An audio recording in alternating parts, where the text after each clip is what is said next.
Sétimo ano, né? Boa tarde. Vamos dar início a mais uma semana de estudos, né? Nossa quarta semana.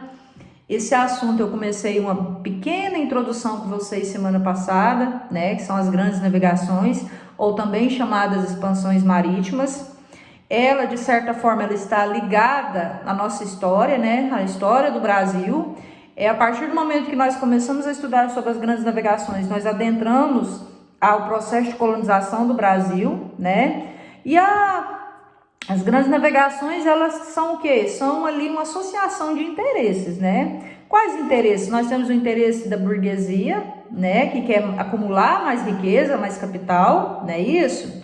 Nós vamos ter ali também as monarquias na figura dos reis, né? A expansão territorial, já que quando você começa esse processo da expansão marítima, você vai ter ali os chamados, depois que hoje em dia não se usa mais essa nomenclatura, o encontro do novo mundo, né?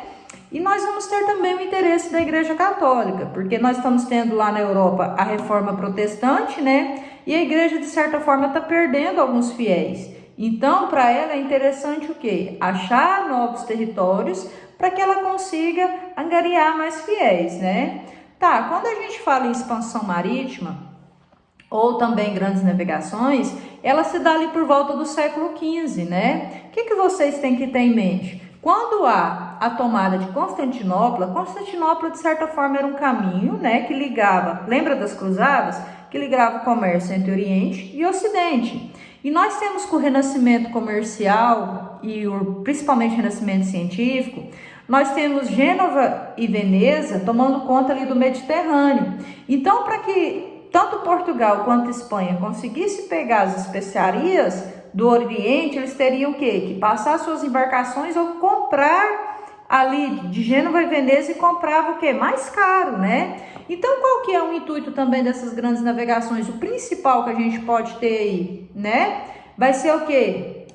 Vai ser a procura de uma nova rota para o Oriente, né? Eles vão procurar o Oriente para quê? Principalmente a procura de especiarias. A especiaria, gente, ela vale muito.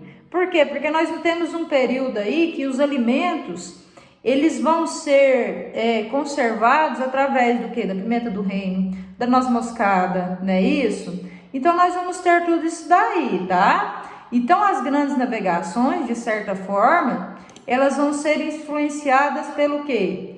Pelo renascimento comercial, pelo renascimento cultural, né? E também pelas questões mercantilistas. Nós temos isso aí tudinho aí nesse sentido, né? E também nós vamos perceber o quê, né? Só que aí o que acontece? Quando a gente fala do renascimento cultural, lembra que a gente estudou na última aula sobre as questões, quando vocês viram a interpretação do mapa, que o mapa até, por exemplo, 1480 e pouco, 1485, vamos supor, ainda não tinha assim uma noção, né? Porque ali os europeus só tinham um conhecimento limitado do mundo, eles só conheciam ali uma parte da África e uma parte, né, da Ásia. A América, a Oceania, nesse período aí dentro do mapa mundi, ela é o quê? São áreas desconhecidas. O Oceano Atlântico para esses povos, eu até falei para vocês num dos vídeos, era o chamado Mar Tenebroso. Por quê? Porque naquele misticismo que dominava esse homem do medievo, né, esse homem desse período, ele tinha um medo de ter monstros marinhos que engoliam barcos, tinha tudo isso daí, tá? Tinha mitos e crenças, por exemplo, eles acreditavam, eu expliquei para vocês que a Terra é plana. Então, a terra sendo plana, o oceano ele terminava, né, em um abismo sem fim. Então, quando você navegava, você poderia cair no abismo, né? Que os oceanos eram povoados por monstros marinhos, né? Que podia se encontrar um paraíso terrestre, muitas vezes representado por um reino mitológico. Tinha que as pessoas que habitavam esses novos territórios eram pessoas, eram seres, muitas das vezes monstruosos, deformados, tá? Então tinha toda essa crença em cima, tá bom? Então o que vai ser os objetivos então da expansão marítima ou grandes navegações? A busca por novas minas, lembrando que são o quê? A era do mercantilismo, e a riqueza de um país era medida através do quê? Da sua quantidade de metal precioso. Expandir a fé católica, que era um dos interesses da igreja, porque ela está perdendo fiéis na Europa. A busca das especiarias, as especiarias valiam muito naquele período, e também expansão territorial, ou seja, a conquista de novos territórios, tá? Então aí nós vamos ter nesse cenário, no próximo vídeo eu vou falar para vocês, o que vai fazer com que Portugal, né, seja um dos pioneiros seja o pioneiro na grande navegação, tá bom?